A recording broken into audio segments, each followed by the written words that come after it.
Muito bem, já estamos aqui pensando, esquentando as turbinas aqui. O assunto de hoje é autocompaixão. E eu vou começar aqui tentando dar uma descrição para a autocompaixão, mas a gente vai conversar com especialistas sobre isso. Olha, a autocompaixão é agir com a gente da mesma maneira que a gente agiria com um amigo, com uma amiga durante um período difícil ou um período de sofrimento. E ao invés de julgar e criticar e ser duro com a gente mesmo por causa de deficiências que todos temos, a autocompaixão, ela permite que você seja gentil e compreensivo diante das suas falhas. Pois a gente está acostumado, a exigir muito de nós mesmos e quando a gente não cumpre aquela expectativa, a autocrítica é uma consequência natural. Mas uma grande quantidade de pesquisas mostra que a autocrítica, além de aumentar os nossos níveis de infelicidade e estresse, ela pode também aumentar a procrastinação, ou seja, você começa a enrolar com a sua vida e nos torna ainda menos capazes de atingir os nossos objetivos no futuro. Então a gente precisa entender como é possível parar de nos castigar e também começar a praticar a autocompaixão. E para isso a gente conversa hoje com a psicóloga, doutora Thaís Souza. Mas é claro que você pode participar com a gente, pode estar aí com a sua cabeça a mil funcionando, então manda para a gente a sua participação através do WhatsApp. O número é 12 98266 0004, tá bom? Você pode apontar a câmera do seu celular aqui para o QR Code que está aparecendo aqui no cantinho da tela, tá vendo? Mirou, aí aparece um contato em cima, clica nele que você já vai falar direto com a nossa equipe que está esperando a sua participação. Doutora Thaís, tudo bem? Bem-vinda ao Vida e Saúde. Oi, Teru, tudo bem? Prazer estar aqui de novo. Você vai... feliz de estar aqui no programa. Eu estou feliz também de ter você aqui com a gente. Doutora Thaís participa da revista Vida e Saúde já há alguns anos, elaborando testes e eu sou fã, tá? Porque eu sempre acompanho aquela sessão ali e fico imaginando como é que você tem uma capacidade enorme de bolar testes tão criativos, todos na área da saúde mental. Quem ainda não tem a revista Vida e Saúde, pode procurar no site da cpb.com.br que você vai saber do que eu estou falando. Mas hoje é autocompaixão, né, Thaís? É, isso aí. É um assunto que, desde que eu comecei a estudar, eu gostei muito. É um assunto relativamente novo, né, na psicologia, novo, assim, se a gente comparar com o conceito de autoestima, né? A gente também vai tocar um pouquinho aqui no assunto. Uhum. Então, é algo que realmente me tocou o coração, eu gostei muito quando eu estudei e acho que vai ser muito bacana a gente conversar aqui sobre isso. A gente realmente vive numa sociedade que a gente tem pressões externas e internas muito intensas. E a autocompaixão ela pode ser confundida com uma autopiedade também. Eu queria que você definisse a autocompaixão para a gente poder fluir com essa conversa hoje, doutora. Tá, a autocompaixão ela é uma atitude que a gente pode desenvolver.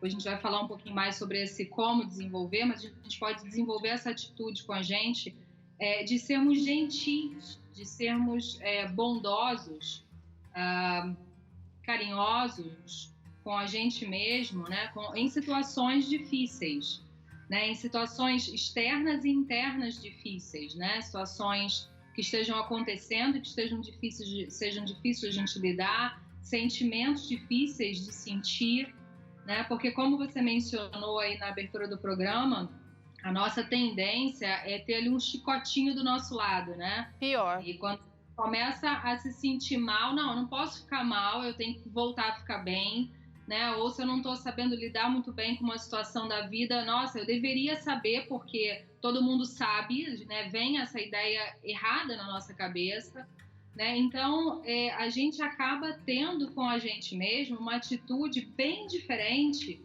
da atitude que geralmente a gente tem com amigos nossos que estão passando por situações difíceis, né? Vamos pensar aí, né? Quando tem um amigo, uma amiga tua, um amigo teu passando por uma situação difícil, chega para você e fala, puxa, olha só, eu tô me sentindo assim, tá acontecendo essa coisa na minha vida. O que geralmente a gente fala para esse amigo, né? A gente dá um colo, a gente dá a nossa atenção, né? Puxa, tá sendo difícil mesmo para você, né? E a gente tem compaixão desse amigo. A gente trata com empatia, a gente ouve, né? Gentileza, então, né? Sim, né? A gente é gentil com essa pessoa, geralmente nós somos. Então, o desafio nosso é a gente ser assim com a gente também, Certo. né? Então, se a gente pensar em autocompaixão, a gente pensaria em 3 características básicas. A Tá. primeira é a autobondade, né? Ou essa questão mesmo de você ser gentil, capaz de ser gentil com você, né? A outra característica é o que chamam de humanidade compartilhada ou humanidade comum. O que seria isso? É a gente perceber e acreditar também que faz parte da experiência humana o sofrimento, né? Por quê? Trocando em miúdos, né? A gente tende a pensar, a se sentir sozinhos em algumas situações, né? Como, por exemplo, a gente está nessa situação de pandemia aí, e está sendo bastante complicado para a grande maioria das famílias essa hiperconvivência, né? Intensa. Pensa, né? Em casa, com um monte de gente em casa, ou enfim, né? Então, a nossa tendência de sentir, de pensar nessa situação é o quê? Puxa, olha a minha situação, olha como está sendo difícil para mim, né? E se a gente pensar na experiência humana, ou seja, na experiência que está sendo para a grande maioria das pessoas no mundo inteiro, está sendo difícil para todo mundo, né? Então, isso também nos coloca numa posição de não ficarmos tendo autopiedade da gente mesmo, coitadinha de mim, olha só a minha situação. Uhum. Então, é a questão da gente se colocar ali num patamar, né, de igualdade para com os outros. Até Certo. mesmo no sentido de também, por outro lado, pensarmos na questão de que, a gente vai falar um pouquinho depois da autoestima, mas assim, a autoestima leva a gente a pensar de que a gente tem que ser acima da média o tempo todo, né? A Uhum. gente a gente tem que conseguir, a gente tem que alcançar. E também faz parte dessa experiência humana a gente ser mediano em muita situação, né? A gente não ser nem o top, né? Nem o melhor e nem também o pior, Estamos né? inseridos, né? Estamos inseridos. Doutora, é o Então, seguinte, pode falar, você vai completar? eu ia só completar a terceira característica, né? Eu falei da autobondade, dessa humanidade compartilhada, e a terceira questão é a conscientização que a gente precisa ter um pouco mais da situação que a gente está vivendo, né? Quando eu falo de conscientização, é essa questão de a gente às vezes tem a tendência de ir vivendo, né? Meio que embolado na situação, eu vou tentando reagir a ela, e ter consciência é, de alguma forma, em algum momento, parar e pensar, puxa, olha só essa situação aqui que eu estou vivendo. Refletir um pouquinho, né?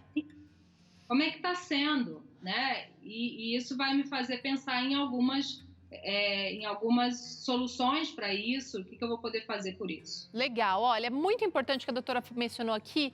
Ela trouxe 3 grandes pilares, mas a gente destrinchou aqui em 4, doutora, que eu vou só recapitular com a galera de casa, que é, a primeira, aceitar que não controlamos tudo que acontece ao nosso redor, ou seja, não vai ser sempre perfeito. As coisas às vezes não saem como a gente planejou, você vai lá, Olha, estava ouvindo aí o programa Entre Família agora mesmo, né, falando sobre o enxoval. Às vezes não acontece como a gente sonha, como a gente planeja, como a gente idealiza. Aceitar, gente. Também a autocompaixão consiste em aceitar que o sofrimento faz parte da nossa existência. Vez ou outra a gente vai ter montanhas russas na nossa vida. Ora a gente está lá em cima, ora a gente está lá embaixo, faz parte. Não significa que a gente... Pode falar. Desculpa, mas o aceitar, é importante a gente também pensar nisso, que o aceitar não é concordar, não é gostar. Ok. Então, é a gente pensar que, puxa, realmente eu estou nessa situação aqui, né? Fugiu do meu controle, né? Então, eu posso aceitar e também me sentir mal por estar ali, né? Ou me sentir desconfortável, enfim. Então, aceitar não significa que a gente tenha que estar ali numa posição alegre. De acordo, né? Você não está de acordo, certo? Olha isso aqui também, a última agora, gente. Aceitar que não somos perfeitos. A gente percebe assim que não só não somos perfeitos, mas o mundo em que a gente está inserido também não é perfeito mais, infelizmente, né? Pela condição do pecado. Agora é o seguinte, eu queria que você falasse um pouquinho sobre a autoestima e a autocompaixão. Você já deu uma pincelada. Qual é a diferença? A autoestima, você vê que a gente já há vários anos, né, a gente vem de uma cultura da autoestima, até mesmo dos livros de autoajuda, né, que com umas frases bem repetitivas de que você vai conseguir, você pode, você dá conta, né, você vai alcançar, né? Então a autoestima ela não está errada no sentido de nós temos um valor, né? Nós Ok. atribuímos um valor a gente, nós temos realmente um valor, todos nós temos. A questão é que geralmente a autoestima nos leva a pensar na ideia de que nós precisamos estar acima da média o tempo todo, seja com a gente mesmo, seja em relação aos outros, né? E aí até uma característica da autoestima é geralmente a gente se comparar muito com outras pessoas, É. né? A gente vive se comparando porque a gente precisa estar no topo, né? Precisamos estar acima da média. E aí isso se contrapõe com a realidade da vida, né? De que não vamos estar no topo o tempo todo e está tudo bem em não estarmos ali o tempo todo, né? Sermos os melhores, melhor que o outro, né? Enfim. Uhum. A autoestima também tem a questão de a gente ter uma...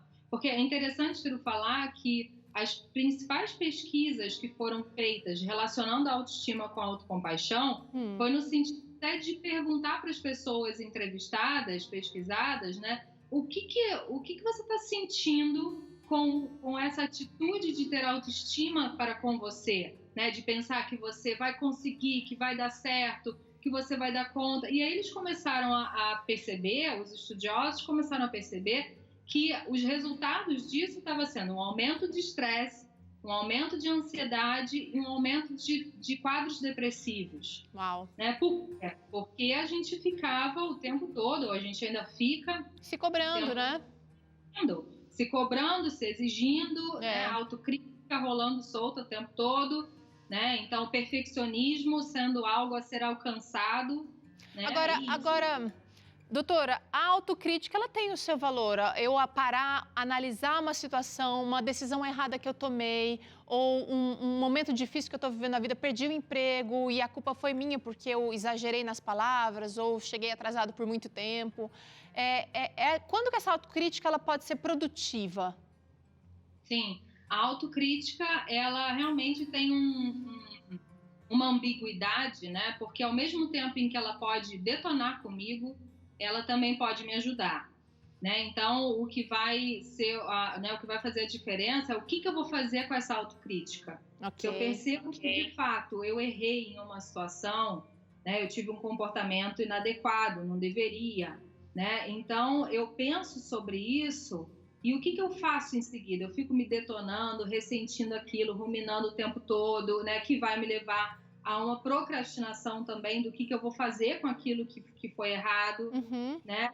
Então, se eu pendo para esse lado, ela vai fazer com que eu fique afundada ali no problema, né? Ou também na autopiedade, né? Tipo, puxa, tá vendo? Coitado de mim, que nunca consigo falar direito, nunca consigo, sei lá, ter uma reação adequada no meu trabalho, né? Então, a autocrítica pode pender para esse lado, como ela também pode servir de trampolim, né? Para pensar, puxa vida, eu errei nisso daqui, não gostei do que eu fiz. De agora em diante vai ser diferente.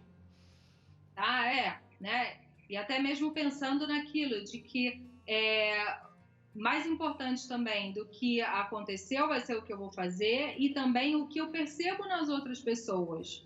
Né? Elas também erram, elas também têm seus deslizes, tá? Isso não é diminuir a minha responsabilidade diante do que aconteceu, mas também não me detonar por aquilo.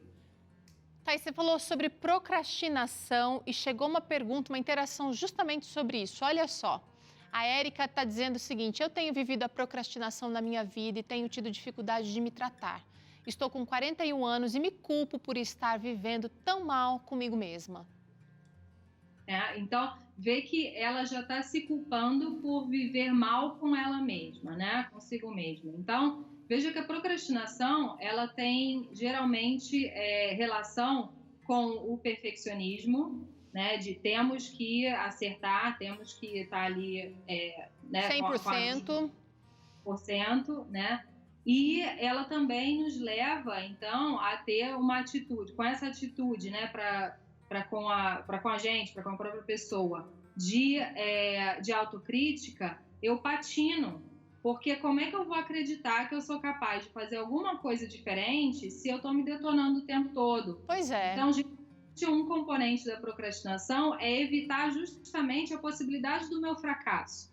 Tá? Eu não vou nem tentar, porque e se der errado? Eu, por exemplo, tô morrendo de vontade de fazer uma pós-graduação, mas e se eu não der conta?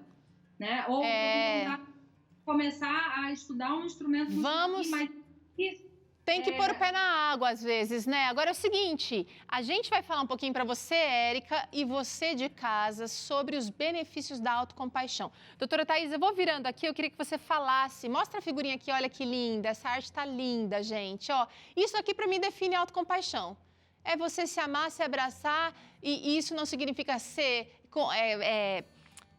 complacente com os fracassos, significa que você vai passar por aquele momento e vai crescer dali para diante, né? Então, olha, você pode ter maior conexão social se você praticar a autocompaixão. Vou virar aqui esses dois para você comentar rapidamente, doutora. Redução também dos níveis de ansiedade, eu paro de esperar. Peraí que vai cair aqui, aí. Vamos virar para... Isso aí. Pode falar, você quer comentar esses dois? Comento. O primeiro foi a maior conexão social, não é? Isso. A maior conexão social, quando a gente começa a ser mais compassivo com a gente mesmo, ou seja, mais gentil, a gente também tende a repetir isso com as outras pessoas. Abrir, né? Pessoas mais duras consigo mesmas também acabam sendo mais duras com as outras pessoas. Pessoas mais críticas consigo mesmas também tendem a ser mais críticas com os outros. Então, quando eu começo a me tratar de uma forma mais gentil, eu também posso olhar para o outro de uma maneira também menos crítica, mais gentil, mais carinhosa e mais empática. Tá. Né? Então, eu abro realmente as minhas possibilidades de ter bons relacionamentos. E eu saio um pouco dos meus problemas aqui, tô focada só no centro aqui, né? Vou virar dois aqui, olha, lindões também, que são: eu melhor gerencio os meus pensamentos negativos e também elevo emoções positivas. O que são molas propulsoras, né? Porque os negativos, eles botam a gente para baixo, a gente procrastina, a gente se limita.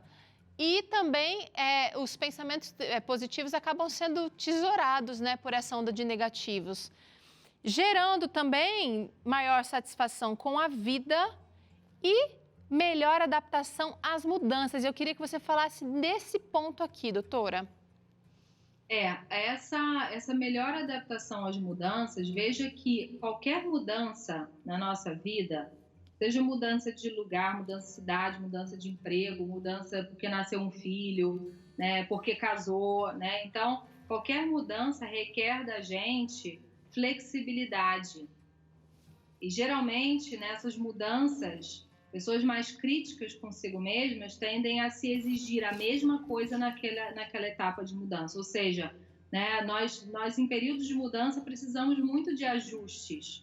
Né? Vamos supor que agora mesmo nesse período de pandemia, né, nós precisamos de ajustes para como é que a gente vai lidar com a casa inteira, todo mundo em casa, né? Você vai se mudar de cidade, você precisa de ajustes de que, poxa, eu vou ter que reconhecer, né, fazer novos amigos, reconhecer o que fica perto da minha casa, o que não fica. Então, isso tira a gente da nossa rotina, do nosso dia a dia, da nossa rigidez, né, de funcionamento.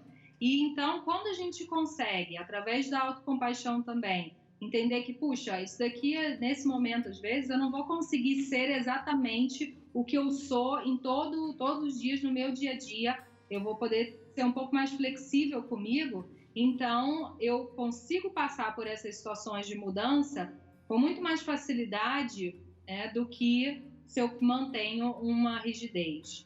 Né? Essa questão de satisfação com a vida, ela também pode ter a ver com a diminuição da procrastinação, né? Quando eu não me exijo tanto, né? Eu não fico naquele patamar de autocrítica o tempo todo. Então, eu começo a pensar que, ok, eu posso tentar algumas coisas da minha vida dentro dos objetivos que eu tenho de vida, E se eu não conseguir, eu vou ter alternativas de procurar alguma ajuda, eu vou ter alternativa de conseguir de alguma outra forma, ou de lidar com aquilo que não foi perfeito. Buscar meios, né? Buscar meios. Isso, e eu acabo me responsabilizando, entrando mais, né, nos objetivos de vida que eu tenho, do que deixá-los para trás com medo de não ser o perfeito e sair totalmente da maneira como eu desejava. Doutora, que legal ter essa conversa com você aqui. Infelizmente, o nosso tempo acabou. Quero te agradecer. Você que gostou desse bate-papo aqui com a doutora Thaís, quiser conhecer mais do trabalho dela e também do que ela tem feito por aí, você pode estar vendo aqui o perfil dela no Instagram, é o site dela, psicologiaemcasa.com.br, e o Instagram também está lá disponível para você, olha, @psicologiaemcasa. Obrigada, doutora. Até a próxima. Então, você, Muito bem, agora a gente faz um rápido intervalo. Na volta tem Plantando Saúde por aqui. A gente vai conhecer os benefícios do alecrim e ainda tem receita. Essa receita tá demais. É a torta de limão na versão saudável. Fica aqui comigo que eu te ensino essa receita maravilhosa daqui a pouco.